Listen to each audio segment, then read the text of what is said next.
अस्सलाम वालेकुम। मेरा नाम आयशा है। आज मैं सीस टाइम्स के फोरम से आपसे मुखातिब हूँ। मैं उन स्टूडेंट्स के लिए कुछ ऐसी टिप्स लेके आई हूँ जो अभी बिगनर्स हैं और कंफ्यूज हैं कि उन्होंने तैयारी कैसे स्टार्ट करनी है। मेरी एक छोटी सी कोशिश है, मैं इसको टिप्स नहीं कहूँगी, ये एक प्रॉपर एक प्रोसीजर होगा जिसको फॉलो किया जाता है, ये किया जा सकता है। ये हर स्टूडेंट पे डिपेंड करेगा कि उसने इसको इस तरह से लेके चलना है। जस्ट मैं अपने कुछ एक्सपीरियंसेस शेयर करूँगी आपके साथ कि कंपैरेटिव एग्ज़ाम की तैयारी के को कैसे लेके चलना है, या मैं कैसे लेके चली, कैसे लेके उसको साथ साथ अपनी चल रही हूँ।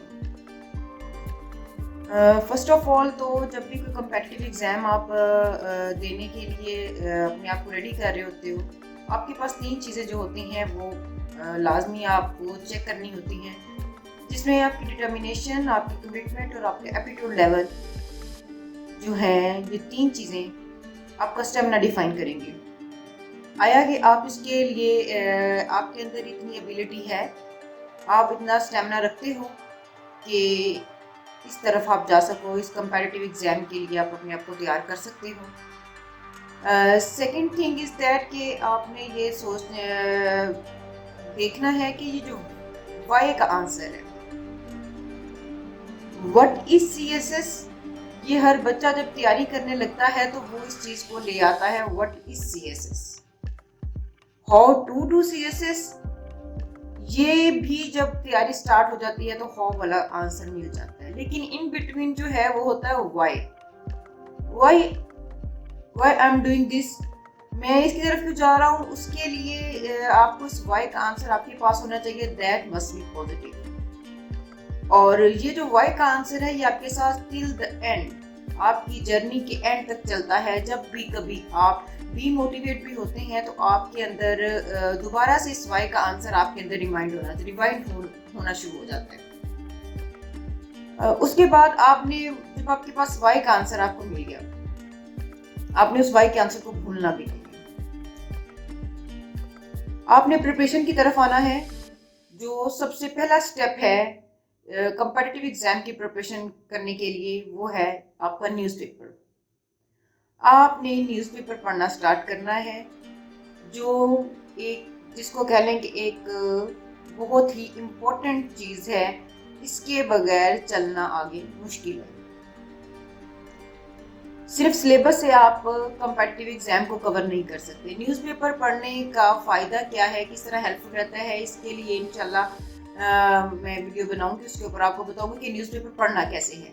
लेकिन इतना सा बताते चलूँ कि न्यूज़पेपर पढ़ने से आपको, जब आप डेली बेसिस पे पढ़ते हो, आप कुछ बच्चों का बैकग्राउंड नहीं होता करंट अफेयर्स का, और फिर पाकिस्तान अफेयर्स से इतनी उनकी नौ नहीं होती, चीज़ों के हिस्टोरिकल बैकग्राउंड्स नहीं पता होते। जब आप न्यूज़पेपर पढ़ना स्टार्ट करते हो तो आपको चीज़ों की नौ होनी शुरू हो जाती है। आप उसमें से बहुत सारी नई टर्मिनोलॉजीज, नए वर्ड सीखते हैं, आपकी वोकैबुलरी इनहैंस होती है, आप इंग्लिश पे वर्क करना शुरू करते हो साथ साथ, क्योंकि आप बहुत सारे बच्चे उर्दू मीडियम से आए होते हैं तो उनको इंग्लिश पे काम भी ज़्यादा करना पड़ता है।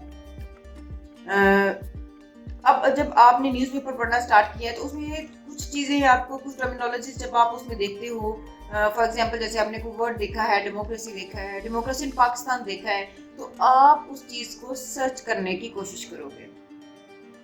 आप नए वर्ड्स जो सीखोगे उनमें से कुछ ऐसी टर्मिनोलॉजीज होंगी जिनको आप सर्च करोगे, उनकी सर्चिंग के साथ साथ आपको उनके हिस्टोरिकल बैकग्राउंड की तरफ जाने की आप कोशिश करोगे, और आप उनका हिस्टोरिकल बैकग्राउंड जो है वो अपने यानी कि चीज़ों में लेके आते जाओगे।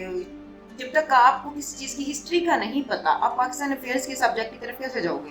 जब तक आपको पाकिस्तान की हिस्ट्री का नहीं पता, पाकिस्तान मूवमेंट का नहीं पता, प्री पार्टीशन नहीं पता, आप कैसे जाओगे? आप नहीं जा सकते। उसके बाद ये है कि आपने CSS का सारा सिलेबस देखना शुरू कर देना है साथ साथ। CSS का सिलेबस आपने देखना है। जब आप वो देखने स्टार्ट करोगे, आपने न्यूज़पेपर पढ़ा होगा तो आपको देखना आसान हो जाएगा, क्योंकि आपने उसमें से कुछ ऐसे वर्ड्स होंगे, कुछ ऐसी चीज़ें होंगी जो आपने न्यूज़पेपर में पढ़ी होंगी, और आप सिलेबस पढ़ते वक्त, सिलेबस को देखते वक्त आप कंफ्यूज नहीं होंगे। कंपल्सरी सब्जेक्ट्स के लिए आपको कंपल्सरी सब्जेक्ट्स की नो हो जाएगी सिलेबस को देखते हुए। अब मसला जो मेन आता है उसके बाद सेकंड स्टेप वो ये है कि आपने तैयारी करते वक्त स्टार्ट कहाँ से लेना है। एक आपको फर्स्ट स्टेप दे दिया न्यूज़पेपर, लेकिन आपने सिलेबस कैसे तैयार करना है। सिलेबस तैयार करने के लिए आपके पास रीडिंग हैबिट होनी चाहिए। 3 चीजें हैं जिनमें reading, listening and writing. Writing के बारे में कहूंगी कि reading, listening, writing and writing. Practice makes a man perfect. Reading के लिए प्रॉब्लम ये हो जाता है how to read, what to read.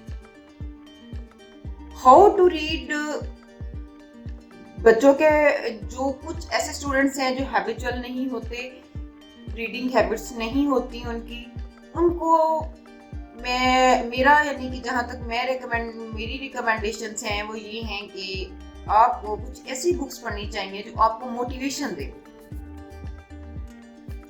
Motivational book पढ़ेंगे वो आपके लिए स्टिमुलेटर का काम करेंगी। ऐसी बुक्स, बहुत इजी बुक्स मिल जाती हैं, बहुत सिंपल इंग्लिश लिखी होती है, आपको बुक पढ़ने में मजा आएगा, आपको उसका एक्सप्रेशन देखेंगे, एक्सप्रेशन समझ आ रहा होगा और इस तरह आपकी रीडिंग हैबिट डेवलप होनी शुरू हो जाएगी। जो मैंने बुक्स पढ़ी उसमें है the power of positive thinking by Norman Vincent, जो मैंने बिल्कुल इनिशियल पढ़ी, स्टार्ट में। द अल्केमिस्ट पढ़ी। ऐसी बुक्स हैं जो कि एक स्टिमुलेटर का काम करती हैं आपके लिए, आपको मोटिवेट करती रहती हैं। उसके बाद द काइट रनर बुक है, लॉ ऑफ सक्सेस है नेपोलियन हिल की बुक। आप इनको पढ़े, इनके यानी कि बहुत सिंपल है। मेन चीज होती है कि आप इंग्लिश भी सीख रहे हो, आप के वर्डिंग में भी वर्ड्स में इजाफा हो रहा है, आपके रीडिंग हैबिट डेवलप हो रही है। इस चीज को जो बिल्कुल बच्चे उर्दू मीडियम से इंग्लिश मीडियम की तरफ आए होते हैं या बिल्कुल ही बिगिनर्स होते हैं, जीरो से स्टार्ट कर रहे होते हैं, उनको इस चीज में 1 महीना लग जाता है मैक्सिमम लग जाता है। मिनिमम में तो आप 15 दिन में भी कवर कर लेते हैं। कुछ बच्चे अगर जिन बच्चों को पढ़ने का शौक होता है, किताबें पढ़ते हैं, शुरू से पढ़ते आ रहे हैं, नॉवेल्स पढ़ते हैं, तो उनके लिए प्रॉब्लम नहीं होती। और अब जब आपने बुक्स पढ़ ली, आपको पता है कि हमने किस तरफ जाना है।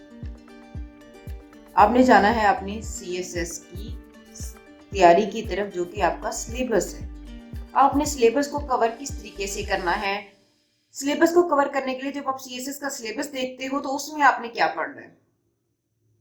सिलेबस के लिए बुक्स कौन सी होनी चाहिए, ये सबसे बड़ा इशू होता है बच्चों के लिए कि हम क्या पढ़ें, हम कहाँ से पढ़ें। CSS के सिलेबस में ही बुक्स रिकमेंड की गई हैं।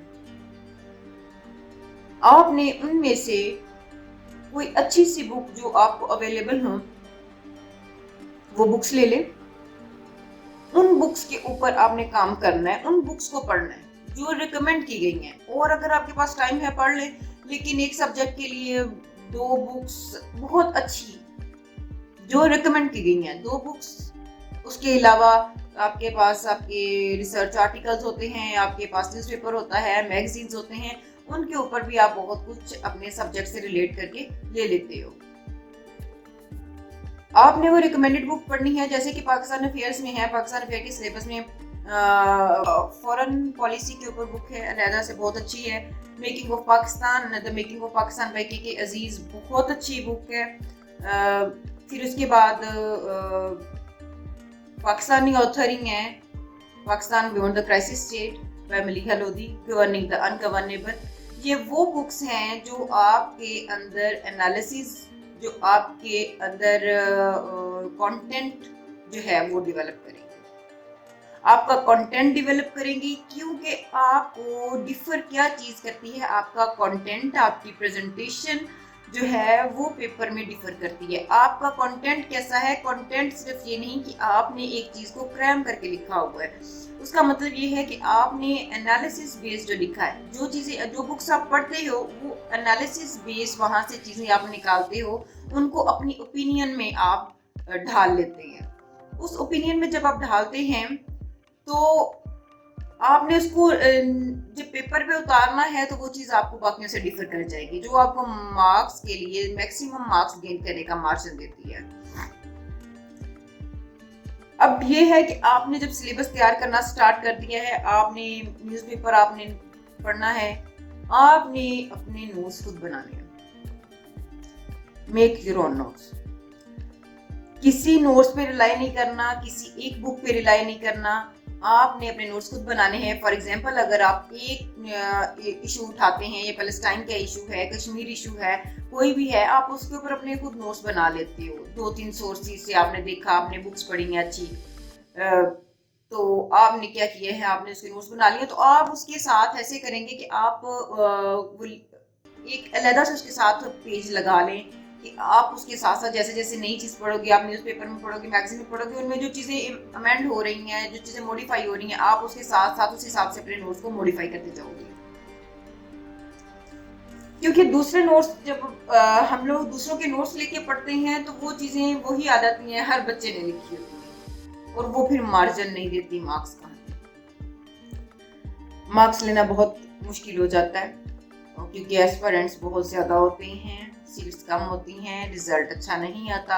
वो इसीलिए नहीं आता कि हमारे पास वैसा कंटेंट नहीं होता, क्रैम करके लिखी हुई चीज़ें होती हैं और कोई उसमें एनालिसिस बेस नहीं चीज़ें लिखी होती, कोई क्रिएटिविटी नहीं होती उस चीज़ में। क्रिएटिविटी आपकी रीडिंग से आती है, आपके अंदर को आपके पास जो कंटेंट है वो रीडिंग से आएगा आपके पास। आप जितनी अच्छी रीडिंग्स करोगे उतना अच्छा आपके पास कंटेंट आएगा। एक एग्जांपल देती हूँ जिसमें Pakistan beyond the crisis state में मलिहा लोधी की बुक में है व्हाई जिन्ना मैटर्स। आर्टिकल ही है व्हाई जिन्ना मैटर्स। अगर उसको देखा जाए तो पाकिस्तान अफेयर के लिए वो क्वेश्चन जो है उसमें एक किस्म का एक प्रॉपर एनालिसिस किया गया है कि जिन्ना मैटर्स क्यों किया गया या जिन्ना को मैटर किस लिए किया गया। जिन्ना ने पाकिस्तान यानी कि पाकिस्तान मूवमेंट में जो किरदार अदा किया है, जिनको हम लोग पाकिस्तान का फाउंडर कहते हैं, वो एक क्रिज्मेटिक लीडर हैं। क्यों है, बेस क्या है उसकी, वो जो चीज है ना कि व्हाई जिन्ना मैटर्स, ये ऐसा कंटेंट आपको एक एग्जांपल दी है कि इस चीजों से जब आप वो आर्टिकल पढ़ोगे तो आप कुछ चीजें उसके अंदर से निकालोगे। आप वही कंटेंट जब अपने पेपर पे उतारोगे, रेफरेंस दोगे, तो इंशाल्लाह मार्क्स भी अच्छे आएंगे। और उसके बाद है आपने साथ साथ जब जैसे ही हमने तैयारी स्टार्ट कर देनी है, आपने कंपल्सरी सब्जेक्ट की तरफ आ जाना है, तो आपने अपना टाइम टेबल प्रॉपरली सेट करना है। टाइम टेबल तो आप शुरू से ही सेट करते आ रहे हो, लेकिन यहाँ पे आके अपना टाइम टेबल आपने कुछ इस तरह से सेट कर लेना है। आपने अपना न्यूज़पेपर और इंग्लिश पे जो वर्क आपने करना है वो आपका डेली बेसिस का है। न्यूज़पेपर प्लस इंग्लिश आपका डेली का काम होगा, आपने इसके ऊपर डेली काम करना है। इंग्लिश के लिए आप कोई भी अच्छी सी बुक उठा लें, कोई अच्छा मेंटोर मिल जाता है, वेल एंड गुड। कोई अच्छी एकेडमी है जो आपको गाइड कर सकती है, बहुत अच्छी बात है। तो आप उसके लिए, लेकिन आपको मेहनत खुद करनी पड़ती है। अब प्रेसी करने के तरीके हमें हर टीचर बता देगा, लेकिन जब तक हम प्रेसी की प्रैक्टिस खुद नहीं करेंगे तो वो जो हमें बताया गया है वो किसी काम का नहीं है। आपको प्रैक्टिस करनी पड़ेगी। तो आपने इंग्लिश पे काम डेली करना है, ग्रामर पे काम करना है। उसके लिए मोस्टली जो बुक रिकमेंड की जाती है वो है रेनन एंड मार्टिन की बुक है, बहुत अच्छी है। साथ में उसकी की रख लें, प्रैक्टिस करें उसकी डेली बेसिस पे। हर तरह की ग्रामर जो है आपकी कवर हो जाती है उससे। उसके साथ आप अपना एक सब्जेक्ट उठा लें। अभी मैं ऑप्शनल की तरफ नहीं जा रही क्योंकि ऑप्शनल इंशाल्लाह उसको डिस्कस करूंगी मैं। अभी सिर्फ कंपल्सरी कि आपने अपने आप को तैयारी की तरफ लेके जा रहे हैं, तो आप अपना एक सब्जेक्ट उठा लें, पाकिस्तान अफेयर उठा लें। इसी लगता है पाकिस्तान अफेयर मोस्टली, क्योंकि हमने पाकिस्तान अफेयर से हम लोग थोड़ी हमारी नो हो होती है। बिल्कुल कोई नया सब्जेक्ट उठा लेंगे तो आपके लिए मुश्किल हो जाता है। और उसके बाद आपकी एट द एंड यही कहूंगी कि डोंट अंडर एस्टिमेट योरसेल्फ। अपने आप को पॉजिटिव रखें, काम रखें, अपने आप के ऊपर यकीन रखें, अल्लाह ताला पे भरोसा रखें। इंशाल्लाह अल्लाह ताला ने खुद कुरान पाक में फरमाया है, लैसा लिल इंसान इल्ला मसा। तो इंसान जिस चीज़ के लिए कोशिश करता है अल्लाह ताला उसको उसका फल ज़रूर देते हैं। और 3W स्ट्रैटेजी जिसके ऊपर मैं काम करती रही हूँ, काम करती हूँ, 3W स्ट्रैटेजी जिसको मैं कहती हूँ वो है आपकी hard work, smart work, daily work. इन 3 चीज़ों से आप अपने आप को डेली बेसिस का काम करने के ऊपर इस स्ट्रैटेजी के थ्रू आप आगे चल सकते हैं। अपने आप को डिटरमिन कर सकते हैं कि आपने सिलेबस तैयार करना है, क्योंकि आपने सिलेबस कवर करना होता है। आपने ऑप्शनल का 12 सब्जेक्ट्स होते हैं, आपने इंग्लिश डेली बेसिस पे करनी होती है, न्यूज़पेपर पढ़ना होता है, मैगजीन्स पढ़ने होते हैं। बाकी ये है कि इंशाल्लाह न्यूज़पेपर कैसे पढ़ना है, न्यूज़पेपर के साथ और मैगजीन्स कौन से हैं, और ये चीज़ें इंशाल्लाह नेक्स्ट वीडियो में या इंशाल्लाह फिर बताऊंगी आपको। एंड गॉड ब्लेस यू, और remember me in your prayers. अल्लाह हाफिज़।